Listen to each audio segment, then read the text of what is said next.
하나님 말씀 로마서 11장 36절 말씀 보시겠습니다. 우리 하나님 말씀 로마서 11장 36절입니다. 여러분 교환에도 나와 있습니다. 로마서 11장 36절입니다. 읽겠습니다. 이는 만물이 주에게서 나오고 주로 말미암고 주에게로 돌아감이라 그에게 영광이 세세에 있을지어다. 아멘.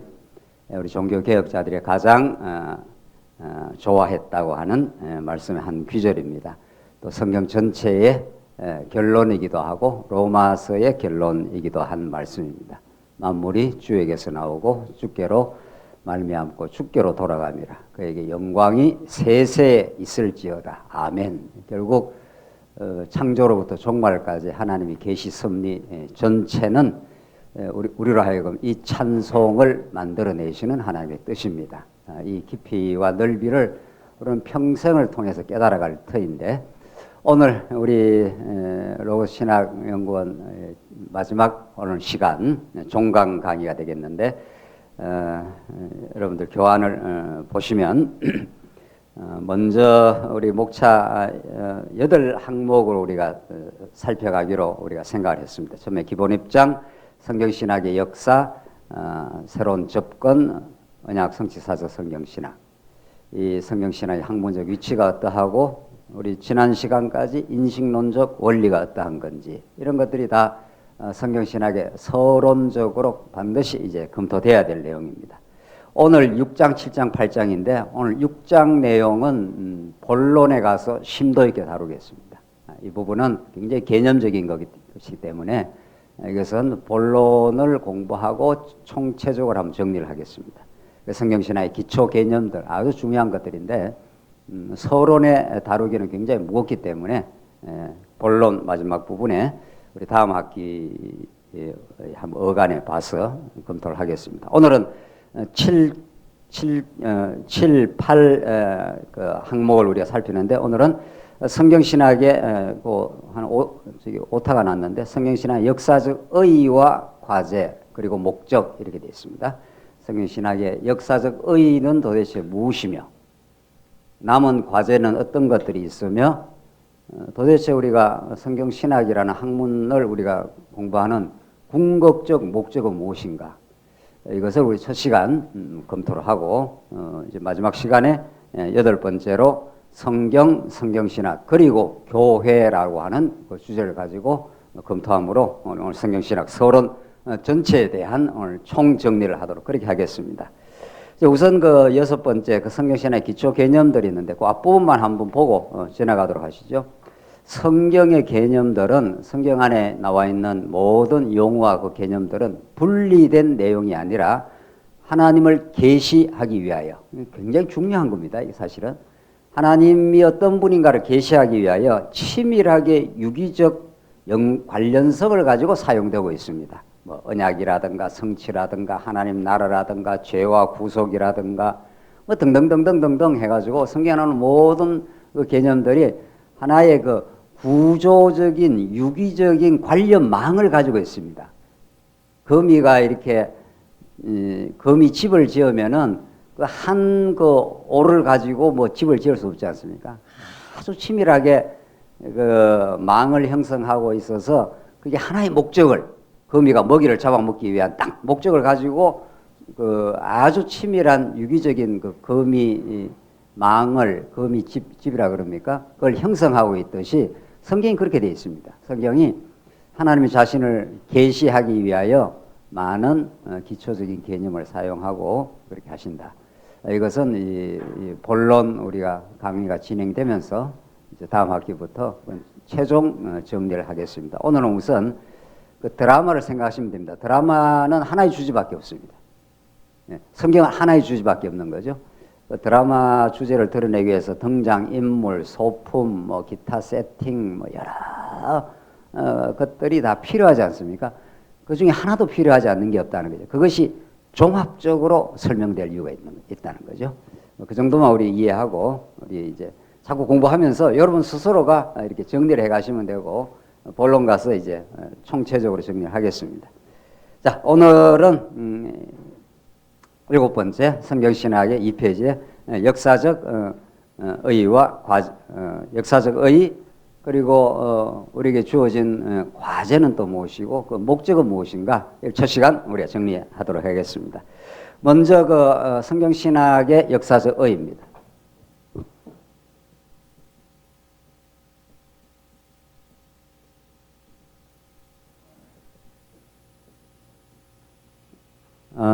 우리가 지금까지 여러 동안 성경신학적 관점에서 성경을 배워왔고 하나님에 대한 이해의 폭과 넓이를 하나님께서 이렇게 키워왔습니다. 그것이 우리가 지금쯤 와서는 이제 역사적 이런 말이 붙으면은 시간이 좀 흘렀다 이런 뜻입니다. 뭐 금방 어떤 일이 시작되고 나서 뭐 역사적 의의 이런 말을 할 수 없잖아요. 지금 약 본격적으로 한 40년 뭐 그 이전부터 작업이 진행됐다고 보면 더 거의 반세기 이렇게 흘러왔습니다. 여기에 그 심대한 참 의미 있는 그런 역사적 의의가 있는 거죠. 그걸 우리가 적어도 로고신학원에서는 잘 그 이해하고 어떤 우리에게는 소중한 유산으로 또 우리 자녀 세대들에게 우리 후진들에게 물려줘야 될 그 굉장히 소중한 가치가 있는 거죠. 그것을 우리가 제대로 이해할 필요가 있는 거죠. 뭐 그냥 그렇고 그렇지 뭐 하나의 어떤 새로운 관점이 나왔는가 보다 이렇게 하면 참 그건 너무 안타까운 일인 거죠. 우리에게 주어지는 하나님의 놀라운 선물인데 그걸 잘 이해하는 것이 중요합니다. 그리고 두 번째는 남은 과제, 앞으로의 뭐 과제가 있을 거 아닙니까? 하나님께서 이 땅에 우리를 두신 것은 무언가 더 남은 과제가 있기 때문에 더 배워가고 더 치밀하게 더 심도 있게 깨달아갈 무슨 과제가 있기 때문에 여러분과 저를 우리 신앙적으로 말한다 하더라도 하나님을 더 청량할 수 없는 은혜의 영광을 깨닫고 배우게 하기 위해서 이 땅에 두셨다면은 성경신학이나 학문도 마찬가지라는 거죠. 어떤 더 소중한 과제들을 하나님께서 우리에게 주셨고 숙제로 그것을 우리가 감당해 갈 수 있도록 하나님께서 또 인도해 가실 것이다. 뭐 이런 그 소망이 있는 거죠. 뭐 그런 소망이 없다면은 뭐 다 완결되었다라든가 뭐 끝났다 이런 건 이 땅에 없는 겁니다. 성경 그 자체 외에는 성경만이 우린 절대 권이고 절대 무한 하나님의 계시의 말씀이고 그것을 이해하고 깨달아가는 그 작업은 2000년 교회사에 항구적으로 진행되어 왔고 또 앞으로 진행될 것입니다. 자, 마지막으로는 그 성경신학은 도대체 어떤 목적을 하나님의 목적이 있지 않겠습니까? 하나님의 비전이 있는 거죠. 예. 뭐 우리가 뭐 꿈꾸는 이런 비전이 아니라 하나님께서 우리 고단한 이 광야길을 걸어가면서 하나님의 그 위대하심과 그 말할 수 없는 청량할 수 없는 은혜를 우리에게 가르쳐 주고자 하는 그런 목적이 있을 겁니다. 그 목적에 충실해야 그 모든 과정들이 의미가 이제 확보가 되는 거죠. 뭐 과정을 열심히 달려왔는데 목표를 잘못 설정해 버렸다. 뭐 이러면 마라톤을 실컷 달리고 엉뚱한 곳에 가서 뭐 이겼다 이렇게 할 수 없다는 거죠. 제대로 된 코스, 제대로 된 목적, 제대로 된 그 관역을 잘 설정해서 이제 하나님께서 이 성경신학 공부하게 할 때 우리는 성경신학적 공부가 혹은 성경신학의 관점에 의한 성경에 대한 올바른 그 이해와 공부가 참으로 의미 있었다. 정말 충만한 그 하나님의 은혜를 깨닫는 시간들이었다. 하나님의 살아계심을 생생하게 느끼기 때문에 지금 이 시간에도 하나님의 살아계심을 우리가 느낄 수 있다. 이런 어떤 신앙적 목적이 하나님께서 이루어 가시겠죠. 그런 것들을 살펴가겠습니다. 첫째, 우리 역사적 의의입니다. 두말할 나위 없이 성경신학은 신학의 혁명입니다. 이거는 그 애누리 없이 양보할 이유가 없이 또 그리고 인색할 이유도 없습니다. 2000년 교회사에서 적어도 종교개혁 이후 여러분과 제가 이제 개혁 신앙인들인데 리포엄드 종교개혁 이후에 모든 우리 개신교 프로테스탄트 우리 신앙인들은 카톨릭 신앙인이 아니라 로만 카톨릭 신앙인이 아니라 적어도 개혁된 신앙인들이죠. 그래서 우리 모두가 개혁 신앙인들입니다. 여러분과 제가 카톨릭을 따라갈 수 없다. 교황 제도를 우리는 따라갈 수 없고 오직 예수 그리스도를 통해서 우리 하나님의 절대 주권을 깨닫고 그분의 통치 속에 교회가 이루어진다. 적어도 이런 그 올바른 그 방향과 교회가는 종교개혁 때 상당히 건전하게 나왔습니다. 그 이후 500년 우리 모든 프로테스탄트 우리 개신교도들을 개혁 신앙인들이라 큰 범주에서 그렇게 말하는 거죠. 뭐 그 안에는 물론 루터교, 뭐 칼빈파 등등등등이 좀 나눠져 있습니다. 합니다만은 그런 500년 동안 우리 프로테스탄트, 우리 개신교, 우리 성도들, 우리들이 500년을 지배해왔던 패러다임이라는 게 있는 거죠. 그걸 이른바 구속사적 패러다임이라는 게 있어 왔습니다. 또 그것이 지금 와서 생각하면 상당히 부족하기도 하고, 그러나 한 500년 시대를 하나님께서 끌고 오게 하신 패러다임이었습니다. 패러다임이라는 것은 그 한 시대를 바라보는 세계관, 가치관, 그런 것들입니다. 그런 그 울타리 속에 있으면은 그 울타리대로 사는 겁니다. 그런데 분명히 성경신학은 그런 신학 패러다임, 신학적 틀의 변화가 왔다, 이렇게 보는 거죠. 이건 큰 아주 지축을 흔드는 그런 변화인 게 사실입니다. 그 신학적 지형도를 바꿔왔다, 이렇게 우리는 평가를 합니다. 그래서 성경의 언약적 통일성, 그냥 언약이 아니라 하나님 나라에 관한 언약, 이런 건 창세기 1장 28절은 이전 구속사적 패러다임에서는 아예 간과되거나 오해되어 왔습니다. 창세기 1장 28절에서 주목을 안 했고, 뭐 더러 주목한 사람들이 문화명령으로 주목을 했기 때문에 전혀 거기서부터 출발선에서 이제 못 봤기 때문에, 출발점이 굉장히 중요하지 않습니까? 무슨 일이든 약간 빗나가면 갈수록 자꾸 빗나간다는 거죠. 그래서 그런 문제가 있었고, 그걸 바로 잡았다, 이런. 그래, 그걸 바로 잡아서 나온 큰 틀을 우리는 신학개론, 성경개론, 혹은 그걸 좀 풀이한 것을 성경강론집, 이렇게 나왔습니다. 이거는 심대한 신학적 가치가 있는 거죠. 이거 여기에 대해서 물론 디테일한 수준에서는 언제나 보완 가능합니다. 언제나 어떤 신학적 작업도 완전하다, 이런 말을 쓸 수가 없는 거죠. 그러나 적어도 성경 전체를 조망하게 하고 성경 전체를 이렇게 한눈에 넣어서 이해하게 하는 그 작업으로서는 너무도 혁명적이고 중요한 작업이 나왔다, 우리는 그렇게 평가를 합니다. 적어도 이 부분에 대해서 확실하지 않으면 말씀운동 매니라 하기 어렵고,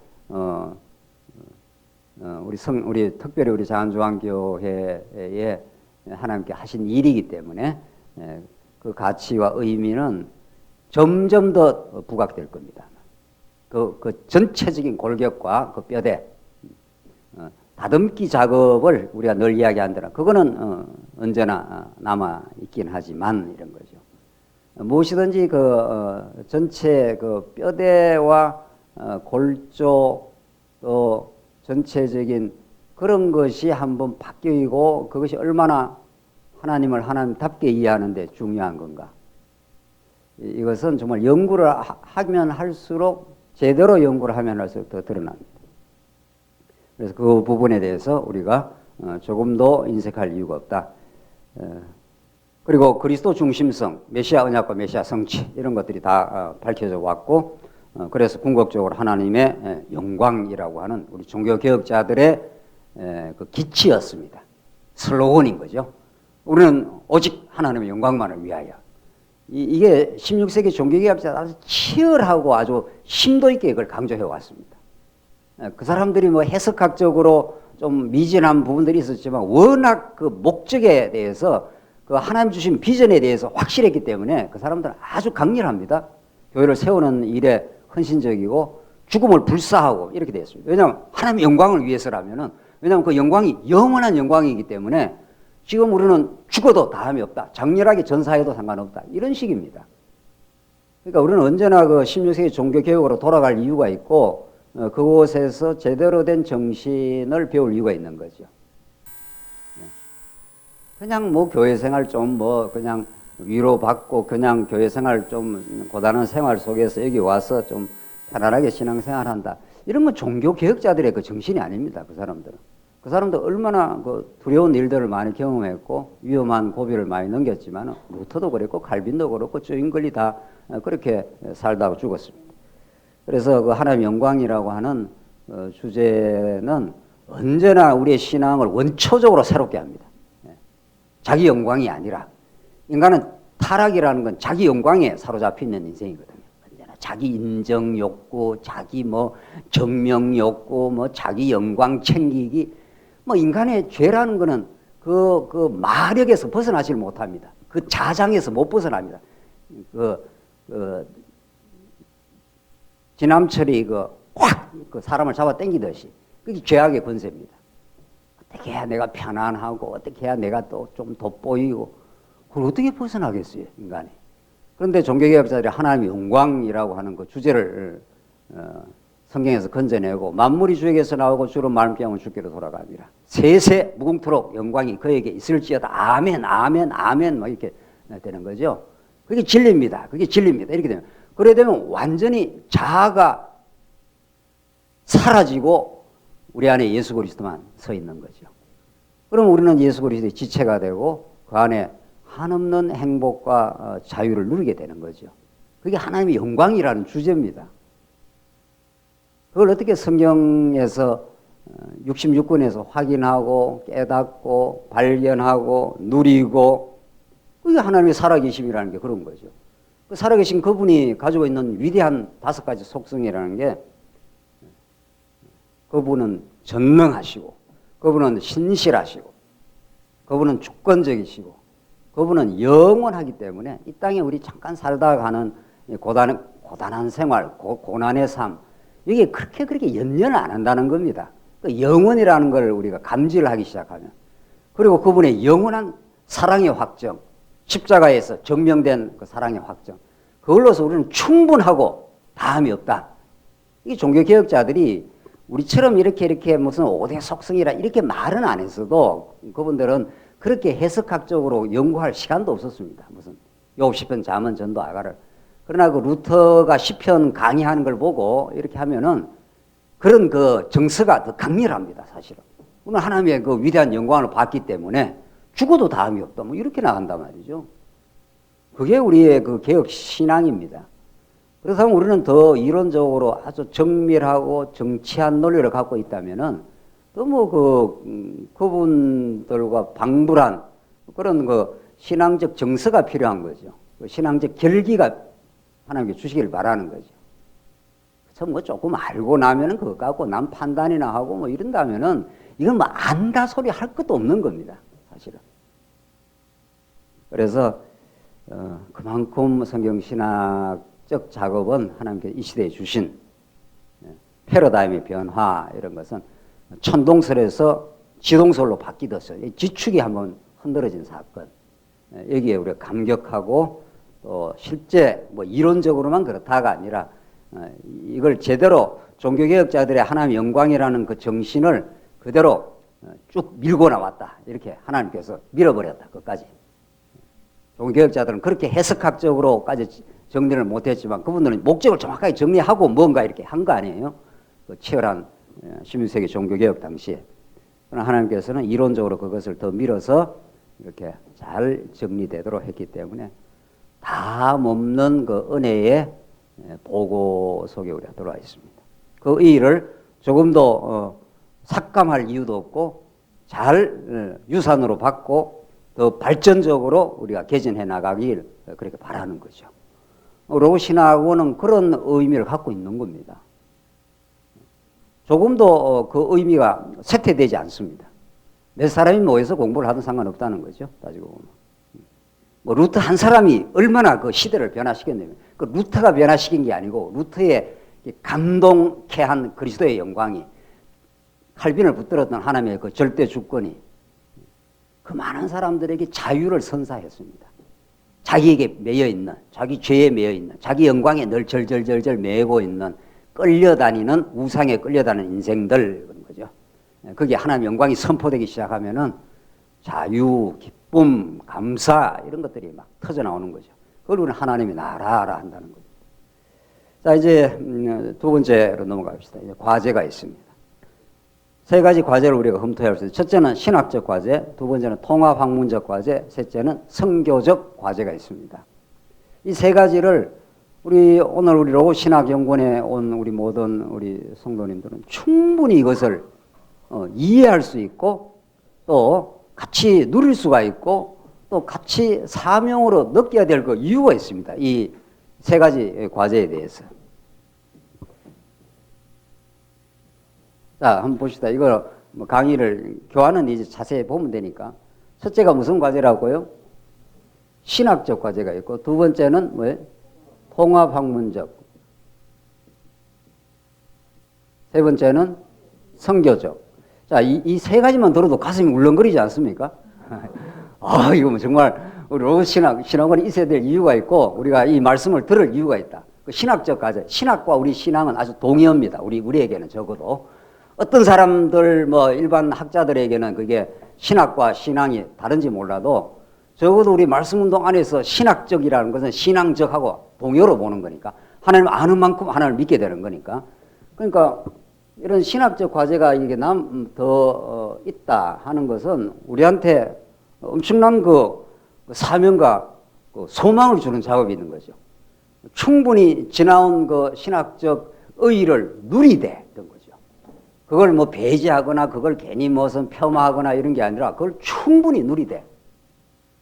그러나 더 하나님께서 이제 해나가실 일이 있다 이런 거죠. 그래서 그 신학적 과제에서 우리가 이렇게 이야기해 볼 수 있습니다. 균형 잡힌 아주 밸런스가 잡힌 풍부한 성경신학. 이 말은 우리가 공부를 하다 보면 조금 이렇게 균형을 잃어버릴 수가 있다는 거죠. 그리고 그동안은 너무 뼈대에 충실했기 때문에 풍성한 풍요한 의미가 그렇게 우리에게 충분히 누려지지 못한 게 있다면 그런 거죠. 뭐 어떤 분들은 아주 그걸 잘 누리고 있는지도 몰라요. 뭐 제가 다 여러분들 알지는 못하는 거니까. 적어도 저한테는 그렇습니다. 균형을 잃은 부분도 있고 풍부하지 못했던 부분이 있어 보인다는 거죠. 그런 것들에 대한 우리는 하나님께 비전을 우리 주시고 앞으로 우리가 세월이 갈수록 더 밸런스가 잘 잡혀 있고 우리 몸이 건강하다 하는 거는 잘 이렇게 균형이 잡혔다 이런 뜻입니다. 몸이 병든다 하는 것은 암이라는 것은 어떤 한 세포가 무한 정식을 막 하는 거죠. 어떤 위에 붙으면은 그게 밸런스를 유지를 못 하는 거죠. 그러면 이제 그 병이 되고 암이 된다는 거죠. 아주 건강하다는 것은 있어야 될 그 자리에 정확하게 있고 있어야 될 영양소가 충분히 고루고루 이렇게 전달이 돼서 장기들 간의 유기성이 살아있는 거죠. 아주. 그게 밸런스가 잡힌 건데 과연 성경신학은 그런 부분들이 없을까 이런 거죠. 그리고 풍부한 그런 우리는 비전이 있습니다. 자, 그렇게 이제 신학적 과제를 작업을 우리가 이제 주어져 있는데 그것을 해나가는 기본 정신은 성경신학의 기본 구조와 주제의 중차대성을 인정한 토대 위에 가능합니다. 거기에 대한 충분한 그 인식, 그 느낌, 깨달음, 누림, 그게 없는 사람이 무슨 뭐 보완을 하겠냐고요. 그렇잖아요? 그건 불가능한 겁니다. 학문적으로도 봐도. 그래서 그걸 충분히 인정할 필요가 있고 자기가 누릴 이유가 있습니다. 지금까지 우리에게 주신 그런 것들이. 자, 그렇다면 그 다음 과제는 성경적 정신과 복음의 위대성을 드러내는 수정과 보완 과제가 있겠죠. 성경적 언어, 성경적 정신, 언어에게는 언어는 모든 언어에게는 정신이 담겨 있는데 하나님은 가장 좋은 언어를 선택한 겁니다. 성경에 언약이라든가 성취라든가 하나님 나라라든가 이 가장 하나님의 계시를 하기에 가장 좋은 언어들입니다. 근데 그것을 좀 이론화하는 과정에서 성경적 언어에서 조금 벗어나면 다시 우리는 성경적 언어로 돌아갈 이유가 있는 거죠. 성경적 정신으로 하나님의 계시 사상으로 하나님 얼마나 위대하시고 그는 살아계신 인격입니다. 살아계신 실체입니다. 인격적 실체인 거죠. 그분은 우리가 이렇게 이론적으로 이렇게 다듬고 무슨 하나님에 대해서 이론적으로 정의할 그런 수준이 아닙니다. 성경 이해를 그렇게 할 수는 있지만 하나님에 대해서는 적어도 우리는 경외감을 가지고 있고 하나님 앞에 찬양하고 경배하고 우리의 무능력과 연약성을 인정하고 그분께 모든 걸 의지하고 기도하고 그런 그게 성경적 정신인 거죠. 그런 것들을 우리가 충실할 이유가 있고 그 복음의 위대성을 드러내는 그런 수정과 보완 과제가 있을 수 있는 거죠. 그래서 그런 작업들을 하는 그 일을 신학교가 출현할 이유가 있는 겁니다. 이 로고스 신학원은 그런 그 전신이라고 보면 되는 겁니다, 사실은. 하버드 대학이 몇 사람을 놓고 시작을 했다는 거 아닙니까? 지금 그렇게 방대한 기독교 대학, 변질된 이제 물론 기독교 대학이죠. 하버드 대학이 그 목사 양성 코스로 출발했습니다. 근데 지금 완전히 세속 학문의 전당이 되고 말았고, 기독교 종교다원주의 온상이 되고 말았지만은 출발은 그런 겁니다. 그래서 교회 안에 신학교 이런 것들이 제대로 된 꿈꾸는 신학교입니다. 신학교가 별도로 있어가지고 엘리트 코스를 가는 게 아니라 사실은 교회 자체가 신학적 기능을 하고 있고 여기서 은사가 있는 사람들이 배출되고 양성되는, 그래서 교회에 뿌리를 둔 이제 어떤 은사 있는 사람이 나오는 거죠. 그런 것들이 우리 로고스 신학원이 꿈꾸는 겁니다. 3페이지로 가봅시다. 하나 예를 이제 들어보겠습니다. 학문적 과제에 언약 성취, 그것도 그냥 언약이 아니고 하나님 나라에 관한 언약, 그 아들에 관한 언약입니다. 이게 성경 전부 다 합니다. 이걸 통해서 하나님 여호와의 살아계심과 그 무한한 속성을 드러내겠다. 이건 뭐 변함없는 원칙입니다. 이거는 뭐 이랬다 저랬다 할 수 없다 이런 거죠. 자, 이런 그 언약 성취의 과정에 하나님은 그런 하나님의 살아계심과 속성, 그 여호와 되심의 그 깊이와 넓이를 알게 하기 위해서는 하나님께서 불순종 가운데, 죄악 가운데 가두시고 사망을 경험하게 하고 그 사망에서 우리를 구속해내시고 하나님과 화목하게 만들어 갑니다. 이런 과정적인 섭리가 있는 거죠. 이런 원리적인 그 섭리가 있고 그 언약을 이루는 과정에서 하나님이 가나안 땅을 주시기로, 그래서 하나님 나라를, 구약적 하나님 나라를 주시기로 약속을 했는데 나중에 다 자손 땅 통치해서 그렇게 다윗 왕국에서 다 하나님 나라가, 구약의 하나님 나라가 성취되지 않았습니까? 근데 그걸 이루는 과정이 어땠습니까? 아브라함이 범죄하고 실수하고 이스라엘 백성들이 애굽에 400년 종살이하고 죄의 종살이하고 그것도 얼마나 긴 시간을, 그렇잖아요. 애굽에 400년 종살이, 그게 죽음입니다. 하나님과 단절된 상태니까 스스로 힘으로는 절대로 나올 수 없는 죄의 억압과 고통에 살게 했다가 신음이 하늘에 닿으면은 하나님이 그 아브라함 언약을 기억하사 너희를 구속해 주기로 하시겠다, 이런 이야기 아닙니까? 그래서 구속하고도 계속 뭐 구속해서 바로 가나안 땅으로 이렇게 들어가서 하나님 나라를 이루면 되는데 그렇게 안 합니다. 40년 동안 얼마나 많은 연단을 통해서 옛사람 죽이기 작업을 40년 동안 했지 않습니까? 여러분과 제가 지금도 계속 하나님이 죽이는 작업을 하는 거죠. 나는 날마다 어떻게 해요? 죽노라 하는 바울의 고백처럼 날마다 이 자아가 살아난단 말이죠. 자기 영광, 자기 증명하고자 하는 그걸 날마다 우리가 꿈틀대기 때문에 그걸 하나님께서 말씀을 통해서 그게 꿈틀대면 마음에 편치를 않습니다. 뭔가 그 자존심이 건들리는 거죠. 하나님께 그 자존심을 썰어버리겠다는 거죠, 사실은. 자존심을 썰어버리고 예수 안에 자존감을 갖게 하는 거죠. 자존심 하는 거는 내가 난데 뭐 이런 거죠. 내가 너보다 나. 그런데 내가 너보다 낫지 못한 뭐가 자꾸 드러나니까 괜히 그 짜증이 나고 불편하고 시기가 나고 그래서 분쟁의 소지가 되고 그런 거 아니에요? 그게 살아있는 한 하나님 나라를 못 누립니다. 하나님은 하나님 나라를 약속을 했어요. 누구 능력을 누리게 해주겠다는 거예요. 우리 살아계신 하나님께서 능력도 많고 자비하시고 이런 분이 누리게 해주겠다는 거예요. 성취라는 걸. 그런데 이게 하나님의 살아계심과 그 은혜만이 하나님을 누리게 하는 원천이고 그분이 우리의 전부 다인데 그걸 깨닫게 하려면은 뭐가 필요하다는 거예요. 죄가 어떻게 해요? 여러분이 이야기하시죠.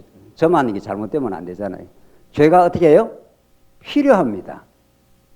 이 땅에 죄라는 섭리가 없어야 되는 게 아니라 우리 사남에서도 로마서를 지금 공부하고 있는데 하나님의 언약대로 이루시는데 불의에 가두시잖아요. 이게 모든 신학자들, 모든 철학자들의 고민이죠. 신이 있다면 왜 죄가 있느냐는 거예요. 그 전능자가 있는데 죄를 없애버리든지 죄가 발생 안 하도록 하지. 죄가 엄연히 있습니까? 없습니까? 이런 걸 엄연한 사실이라고 합니다. 요즘에 팩트 많이 쓰지 않습니까? 엄연한 사실로 언제나 우리 안에 움직이고 있습니다. 언제나 꿈틀거리고 자기 자존심 내세우고 다른 사람보다 더 나으려고 하고 다른 사람보다 더 나은 것이 증명이 안 되면 괜히 인생이 우울하고 그런 겁니다. 우울, 전부 다 여기서 나온 거죠. 그러니까 죄값은 뭐니까? 사망이니까. 하나님을 떠나면 죽음이야 하는 걸 경험시키는 거죠. 그 선악과는 죽음을 경험시키는 거죠. 이거 먹으면 너 죽어 이런 거죠. 죽게 내가 만들어 주겠어. 그리고 선악과도 언약인 거죠. 그래서 죽였다가 이제 어떻게 하는 겁니까? 죽었는데 하나님 보실 때 죽었는데 인간이 놀라운 역설은 하나님 보시는 하나님을 떠나버렸기 때문에 탕자가 아버지를 떠나서 죽었습니다. 죽었는데 놀라운 사실은 안 죽었다고 우기는 게 죄입니다. 또 다 죽었어요. 다 하나님 이렇게 살았으나 실상은 어떻게 해요? 죽었느라. 예수님 볼 때는 다 죽었어요. 사실 죽어서 아무것도 못 만들어냅니다. 죽은 시체는 하나님의 나라의 그 기쁨과 감사를 못 만들어냅니다. 인간은. 이런 거 제가 조금이라도 감사합니다라든가 마음이 평안합니다라든가 이건 이미 우리 안에 진리의 영, 약속대로 오신 성령의 역사입니다. 그러니까 사망이라는 건 시체다 이 말입니다. 근데 시체들끼리 경쟁을 하고 있는 겁니다. 누가 그렇게 하다가 시체들끼리 서로 분바르고 이렇게 해서 누가 잘났네 못났네 시체들끼리 시체 A, 시체 B, 시체 C가 나와가지고 서로 잘났다고 이렇게 하는 거죠. 이렇게 하나님 보실 때는 시체들이 왜 저러고 있나. 그래서 죽었습니다. 죽었기 때문에 스스로 이쪽으로 나올 수가 없습니다. 애굽 400년 종살이에서 나올 수 있습니까? 못 나옵니다. 조금 나오려고 그러면 또 바로가 끌고 해서 못 나옵니다. 절대로 못 나옵니다. 그래서 언약을 이루시는 여호와 하나님을 하나님답게 이게 능력 많은 분이잖아요. 긍휼과 자비가 많은 분입니다. 그 능력을 알려면은 내가 무능력한다는 걸 알아야 되는 거죠. 어디다 가두어 놨기 때문에. 사단 권세 아래 사단의 종로로 타도록 사단이 딱 붙들려 있기 때문에 죄와 사망의 법칙 속에 사단의 종로로 하도록 만들어놔서 스스로가 능력이 있으면 나오면 되잖아요. 못 나옵니다. 그래서 무능력하고 자기가 얼마나 자기 영광에 절절절절 매고 있는 존재임을 깨닫게 해서 내가 건져주겠다. 언약대로 그게 구속 건져주어서 하나님과 화평하게 만들어주겠다. 이런 거죠. 그때라야 드디어 기쁨, 감사 그리고 자신에 대한 인정. 하나님 내가 죄인이었습니다. 이렇게 인정하면 하나님 얼마든지 감사하고 하시는 거죠. 그래서 이 사망의 자리, 이 밑바닥의 자리가 기도의 자리입니다. 하나님 내가 어떻게 할 수가 없습니다. 이 기가 막힌 수렁에서 내가 스스로 빠져나올 수가 없습니다. 그게 우리의 기도의 자리입니다. 자, 그러니까 언약 성취의 골격은 그동안 우리가 잘 드러나 있습니다. 그리고 그 언약의 연속성도 잘 드러났습니다.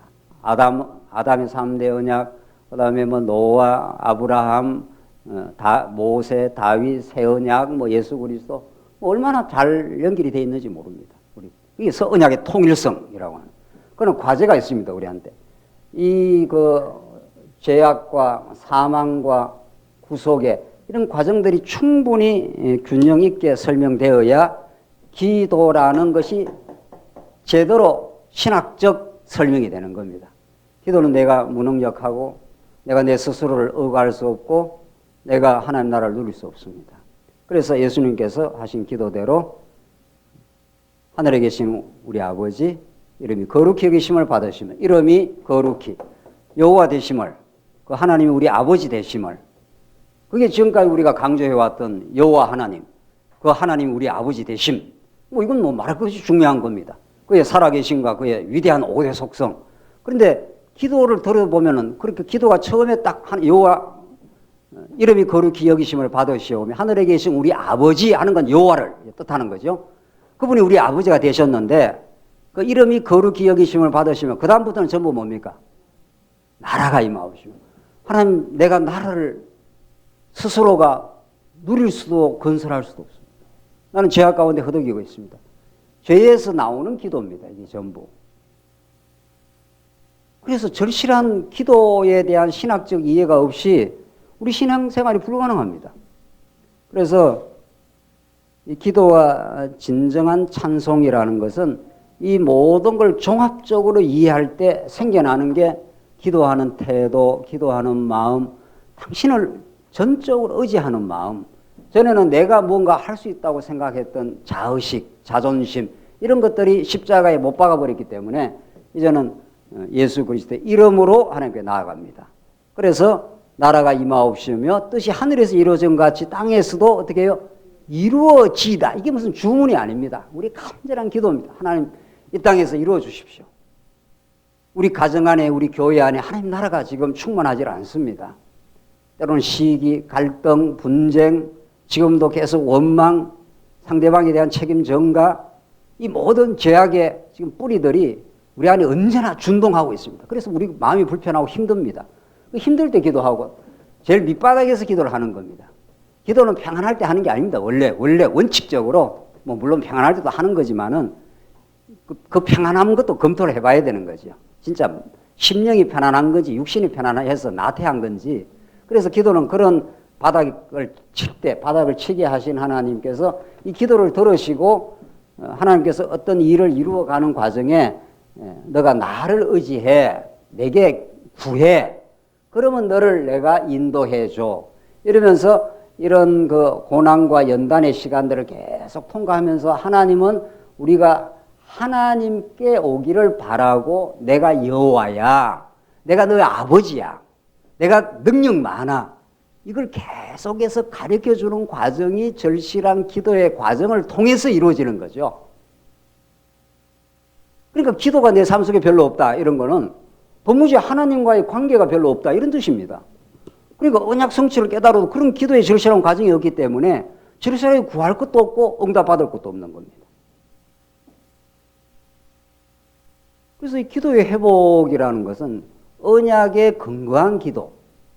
전에는 내 욕심대로 구하는 가짜 기도 말고 진짜 하나님 나라 언약 아닙니까? 우리가 하나님 나라에 관한 언약이니까 3대 언약이라는 게 이게 하나님께서 의와 평강과 희락의 나라를 주겠다는 거니까 내 힘으로는 안 됩니다. 그걸 절절하게 깨달은 사람 아닙니까? 우리 모두가. 그러니까 기도하게 되죠. 그래서 하나님께서 구속해주고 건져주어 하나님 나라를 이루어주니 말할 것도 없이 찬양이 터지는 거죠. 감격과 찬양이 그냥 막 솟구치는 거죠. 기도의 깊이만큼 찬양의 높이가 생기는 거죠. 그렇게 되겠죠. 그러니까 뭐 절실하지도 않고 죄에 대해서 깊이 생각을 안 하니까 자기가 죽었다는 걸 알지도 못하고 그러니까 절실한 기도도 없고 그러니까 건져냄에 대해서 지금 우리는 건져냄을 당했거든요. 거기에 대한 어떤 감격이 없으니 계속 언약 성취만 돌아가는 거죠. 언약 성취가 뭐 잘못됐다는 뜻이 아니라 그런 거죠. 시편 147편 보시다 1절로 5절 할렐루야 우리 하나님을 찬양하는 것이 선함이요 찬송하는 일이 아름답고 마땅하도다. 자, 우리 하나님 찬양하는 것이 얼마나 아름답고 좋은 일이다. 행복한 일이다. 근데 어떻게 찬양하게 되느냐 하면 여호와께서 예루살렘을 세우시며 무너진 예루살렘을 세우시며 이 말 아닙니까? 이스라엘의 흩어진 자를 모으시며 흩어버렸기 때문에 다시는 못 돌아올 것 같은 에스겔서에서 흩어져 버렸습니다. 다시 돌아올 수 없을 것 같은 바벨론에서 돌아오게 하시잖아요. 모으시며 상심한 자를 고치시며 그들의 상처를 싸매시는도다.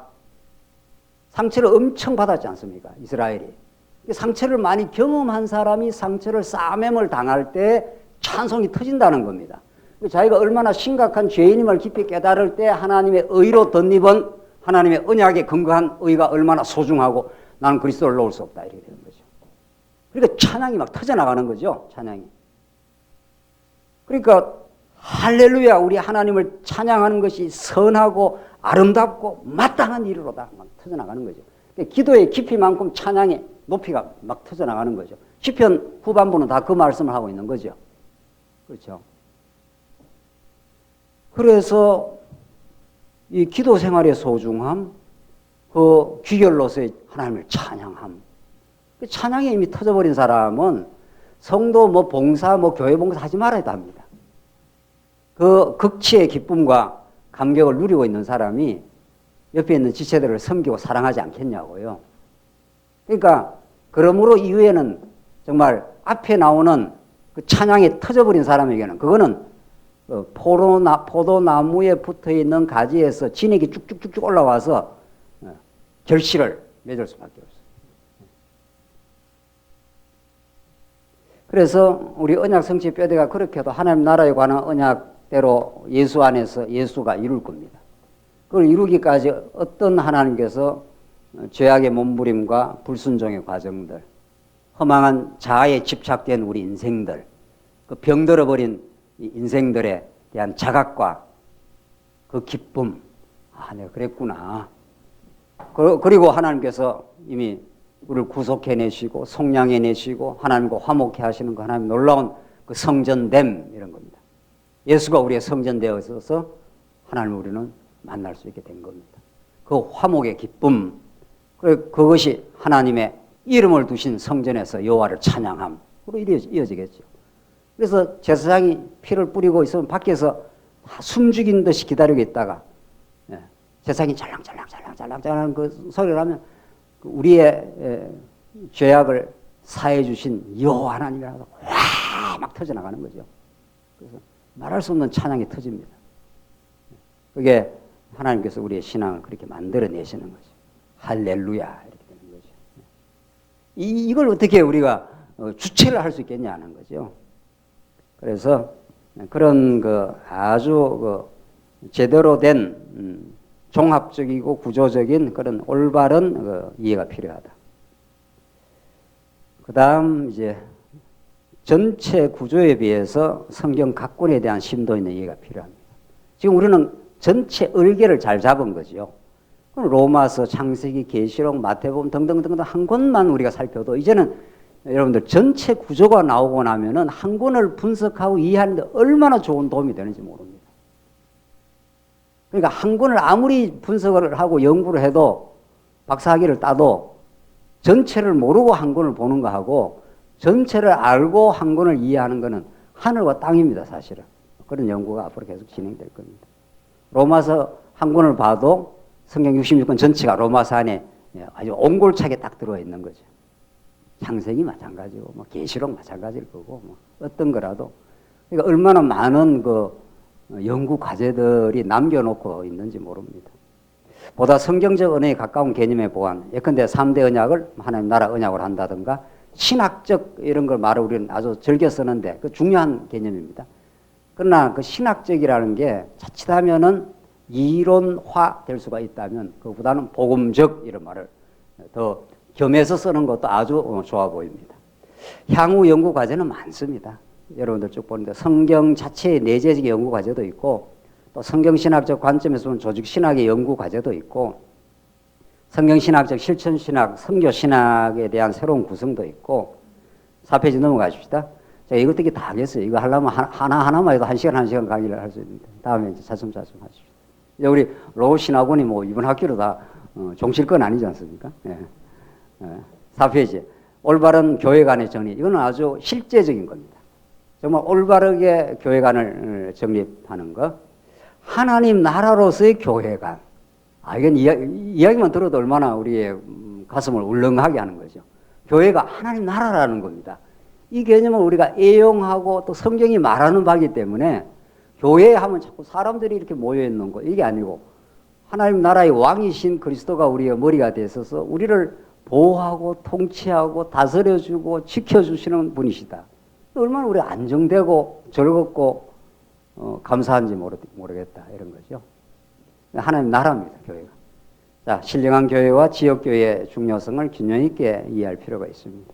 신령한 교회만 강조하게 되면은 지역교회를 무시하면은 무교회주의가 되고 지역교회만 강조하면 제도적인 지역교회만 강조하면 교권주의가 판을 칩니다, 또. 이런 거 하나하나가 신학적으로 잘 정리될 이유가 있습니다. 자, 두 번째. 또 이거 뭐 자세한 거는 우리 또 시간 두고 하십시다. 자, 11-2- 통합학문적 과제로 넘어가겠습니다. 두 번째. 자, 통합학문적 과제. 이제 신학적 과제 했고, 통합학문자가죠. 이것은 굉장히 이것도 중요한 부분인데 왜 중요한가를 이건 로고신학원 마지막 마지막 아마 강좌쯤 가서 이것을 한번 본격적으로 세계관과 더불어 한번 다루겠습니다. 통합학문이라는 것은 일반 계시적 측면인데 하나님 계시고 하나님께서 통치하는 우주가 있습니다. 세계가 있습니다. 세계가 여러 개로 나누어질 수가 있고 하나님이 모든 것을 통치하시되 예수 그리스도 안에 있는 교회를 가장 중시합니다. 이 교회를 교회 되게 하기 위해서 세계가 존재합니다. 이 우주가 이 만물 위에 교회가 있다고 했기 때문에 교회 위에 그리스도가 있지 않습니까? 여러분과 저는 이 땅에 속해서 살긴 하지만 육신은 여기 살지만 실제 심령은 우리 본질은 만물 위에 있습니다. 이 만물 세계가 하나님의 영광을 깨닫는 도구로서 존재합니다. 학문적으로 말하면 인문과학, 사회과학, 자연과학이라는 게 있지 않습니까? 자연과학이라는 게 우리 곽 집사님이 자연과학에 대해서 설명을 많이 해왔지 않습니까? 이런 것들이 다 우리 성경 안에 성경신학적 어떤 원리 안에서 이렇게 포섭을 해낼 수가 있습니다. 예를 하나 들겠습니다. 인간이 얼마나 죄인인지, 인간이 얼마나 죄인이고 예수가 얼마나 필요하고 그 예수를 통해서 하나님의 살아계심과 그 은혜를 우리가 깨닫게 되는데 이게 다 하나님을 깨닫기 위한 방편들 아닙니까? 자, 인간의 죄성, 인간이 이성적으로 움직입니까? 죄가 우리를 움직입니까? 일반적인 생활에서. 이렇게 말씀 들을 때는 하나님의 영광하고 은혜 속에 살다가 이제 문 열고 나간다든가 삶의 현실에 들어가면 뭐가 우리를 움직입니까? 죄가 움직입니다. 상당히 죄가 움직입니다. 내 영광, 내가 살려고 하는 내 생존 본능, 누굴보다 내가 더 낫기 위한 작업들, 이렇게 의식은 못하지만 의식의 내면 속에 죄가 우리를 이미 움직이고 있습니다. 오라 나는 공고한 자로다. 바울이 절규를 했듯이. 그렇게 내가 지금 뭐가 나를 움직이고 있지? 이런 자기 이해가 하나님을 하나님답게 아는 데서 하나님을 제대로 알면 하나님이 우리를 죄악 가운데 가두어놨기 때문에 죄가 우리를 움직이고 있는 거죠. 상당 부분 실제로. 물론 말씀을 많이 깨닫고 마음의 기쁨과 충만하면 성령의 우리 통치 속에 승리를 하는 건데 그 죄가 움직이고 있다는 걸 성경 자체를 통해서 잘 깨달을 수 있고 프로이드라는 사람이 있는데 인간은 이 이성이 있는 것 같아. 이게 서구 철학이었습니다. 그런데 프로이드는 그렇게 말하지 않습니다. 인간이 이성 따라 움직이지 않고 이성 밑에 있는 무의식의 세계가 인간을 오히려 움직인다. 이렇게 봤습니다. 이게 이제 프로이드라는 오늘날 치유, 힐링하고 또는 심리학 상담하는 모든 그 이론적 기초가 프로이드부터 나오는데 상당히 일리가 있습니다. 왜냐하면 이 무의식이라는 건 내가 의식을 못해요. 어릴 때만 상처를 받았다든가 감정에 상했다라든가 이런 것들이 내 내면에 꽉 자리 잡아서 내 행동을 지금 지배를 하고 있다는 겁니다. 자꾸 다른 사람한테 인정받으려고 하고 인정하는 거라서 엄청 인정을 못 받았던 과거에 뭐가 있다는 겁니다. 그러니까 이거는 이성적으로 이래서는 안 되지 하고 상관없이 움직인다는 겁니다. 그걸 프로이드가 발견했습니다. 그래서 이 무의식을 의식화해라. 자기를 들여다봐라. 이런 거죠. 내가 왜 별것도 아닌 것 같고 막 화가 날 때 있잖아요. 별 화낼 일이 아닌데 거기에는 반드시 무의식이 작동을 하고 있다는 겁니다. 이게 왜 내가 이렇게 별것도 아닌 것 같고 이렇게 내가 애한테 막 화를 내고 그러지? 그게 이성적으로 하는 게 아닙니다. 무의식이 작동을 하고 있습니다. 이 감정, 상한 감정 같은 거, 어릴 때. 이런 것들이 지배를 하고 있고, 이 밑에 뭐가 지배를 하고 있습니까? 이 밑에 뭐가 지배하고 있습니까? 죄가 지배하고 있습니다. 그래서 성경은 이미 죄가 자기 중심인 자존심을 상했다는 거예요. 그럼 인간은 반드시 보복합니다.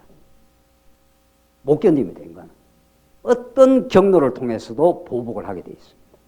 인간이 이게 타락성인데, 그래서 이것이 프로이드는 죄까지는 못 보고 인간이 무의식이 우리를 지배하고 있구나 이렇게 봤습니다. 그래서 하하 내가 이거 이성적으로 이 머릿속에서 살아가고 있는 게 아니구나. 나라는 존재가 뭔가 나를 지배하는 마치 인격적 실체 같은 뭐가 있어서 그래서 사도 바울이 로마서 7장에서 내가 마음은 하나님의 선을 따르고 싶지만 내 몸에 나를 죄의 법이 나를 사로잡아 가는 것을 보는도다. 오라 어떻게 해요? 공고한 자로다. 뭔가 나를 막 이렇게 잡아 당기고 있다는 겁니다. 내가 그게 지배를 당하고 있다. 성경처럼 깊은 내용이 없습니다. 그래서 어쨌든 이런 일반 학문을 이렇게 들여다보면은 하하 인간이라는 게 간단치 않은 존재구나 하는 것을 심리학적으로 이 정도는 분석을 했는데 이거보다도 우리는 더 깊은 이해를 하고 있는 거죠. 그러니까 프로이드를 비판적 재해석을 할 수 있는 거죠. 그래서 어떤 학문도 우리는 성경의 근본 원리에 비추어 보면은 모든 것이 이렇게 수용이 되고 비판적 재해석의 내용이 되는 겁니다. 우리 지난 시간에 이야기했던 미세 조정된 우주라는 거. 우주가 태양과 지구가 조금이라도 더 가까이 있으면 안 되고 조금이라도 멀면 안 된다. 이게 자연과학자들이 발견한 미세 조정된 우주입니다. 이런 것들의 자연과학적 사실들이 하나님의 치밀한 손길을 깨달아가는데 얼마나 중요한 자료가 되는지 모릅니다. 성경이 그걸 말하고 있고 머리털 하나 또 세신바된 하나님. 그게 자연과학적 용어로 쓰면 미세 조정하고 계시는 하나님 이런 뜻입니다. 요 머리털 하나도 하나님이 다 조정해서 움직인다는 겁니다. 그래서 일반 학문에서 이러쿵저러쿵 하는 이야기들이 많습니다. 뭐 철학에서 심리학에서 자연과학에서 등등등등등등 이야기를 들여다보면은 아하 이게 다 하나님을 설명하기 위한 자료들이구나 이렇게 나중에 우리 신학원에서 한번 기독교 세계관과 통합학문에 대해서 본격적으로 한번 해보시죠. 그래서 우리는 그런 하나님 주신 꿈이 있는 거죠. 진정한 기독교 대학의 비전이 있는 겁니다. 사실은. 하버드 대학이니 뭐 예일이니 뭐 서울대학이니 어쩌고 저쩌고 하는 그런 대학하고는 구분되는 정말 성경을 토대로 한 모든 재반학문을 하나님 중심적으로 재해석을 할 수 있는 그런 그 토대가 성경에 들어있고 성경신학 안에 원리적으로 들어있습니다. 어떤 학문의 이야기를 들어도 다 하나님을 아는 쪽으로 이렇게 해석이 되니 얼마나 우리가 일반 삶까지도 우리가 잘 이해를 할 수 있다는 거죠. 그야말로 이것이 일원론적인 통합적 신앙생활을 할 수 있는 거죠. 그리고 우리 자녀들도 뭐 공부해도 괜찮아. 열심히 해. 그것이 다 하나님 배우는 좋은 자료가 될 거야. 이렇게 우리 부모들이 우리 또 교회가 그걸 가이드 해줄 수 있는 거죠. 아, 성경만 공부해. 성경만. 자연과학을 왜 공부하냐고. 이렇게 하면 이게 이원론이라게 된다는 거 아니에요. 그걸 공부하되 성경을 잘 가르쳐줘서 그걸 재해석하도록 그렇게 해줘야 우리 아이들도 어차피 세상에 살 건데 말이죠. 그 학자들하고도 토론도 하고 그 학자들의 이야기를 들어도 하고 인문학 유튜브도 많이 들어도 그걸 신학적으로 신앙적으로 이렇게 재해석을 해낼 수가 있다면 그러니까 성경을 잘 우리가 알게 되면 이런 통합학문이 뭐 복잡하고 어려운 이야기가 아닙니다. 알고 보면. 그걸 전문적으로 뭐 더 이렇게 해나가는 거는 이제 어떤 학자들이 작업이지만은 우리가 전문가가 아니더라도 우리가 일반적으로도 그런 이야기를 들을 때 충분히 그걸 소화해낼 수 있다는 겁니다. 자, 선교조까지 하고 우선 첫 시간 끝내죠. 자, 선교에 대한 우리 새로운 전망을 가지고 선교는 인간의 계획과 열심의 산물이 아니라 하나님의 언약적 신실함과 열심의 성취 사역입니다. 정말 우리 신약교회 특별히 선교적 비전이라는 건 하나님이 주신 꿈인데 그런 울렁거리는 선교적 가치, 우리가 누리고 있는 이 진리의 체계를 하나님 우리 배워간다고 하는 그래서 우리 참 자유를 선사해 주셨다는 하나님의 은혜의 영광을 우리가 깨닫게 될 때 그 선교적 갈망을 갖게 되어 있습니다. 좋은 것은 혼자 이렇게 가질 수가 없습니다.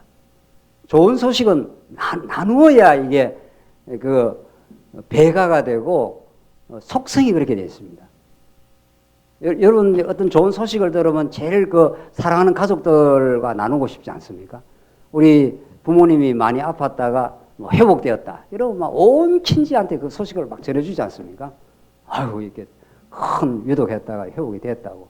좋은 소식이 있으면 막, 요즘은 또 카톡도 잘 돼 있고 하니까 막 그 소식을 전파하지 않겠어요? 그래서 제대로 우리가 복음에 충실하게 깨닫게 되면은 선교를 하지 말아 해도 합니다. 어떻게 이게 선교를 강조해서 하겠냐고요, 세상에. 뭔가를 강조한다는 것은 가짜일 가능성이 많습니다.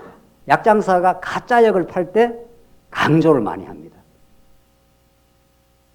이 복음 신앙은 너무도 자연스럽게 물 흘러가듯이 흘러갑니다. 선교를 하자고 해서 하는 게 아니라 너무도 감격과 기쁨을 누리게 되면은 오직 성령이 너에게 임하시면 너희가 권능을 받고 예루살렘과 유다와 사마리아 땅끝까지 이르러 내 증인이 되리라 하신 그 하나님의 역사를 따라서 그렇게 할 때 우리 삶이 불꽃 튀고 정말 삶의 그 열망을 우리가 가지게 되는 거죠. 그래서 선교적 과제가 있습니다. 이런 과제를 하나님께서 우리 주시고 그걸 사명으로 담아 주셨기 때문에 하나님이 이루실 겁니다. 그래서 우리는 정리하자면 신학적으로도 잘 더 다듬을 일들이 있고 통합 학문적으로도 선교적으로도 이런 과제를 우리가 주셨기 때문에 우리는 얼마나 그 과제가 많은 사람은 그 게으를 수가 없는 겁니다. 그렇잖아요? 뭐 할 일이 없는 거니까. 그러니까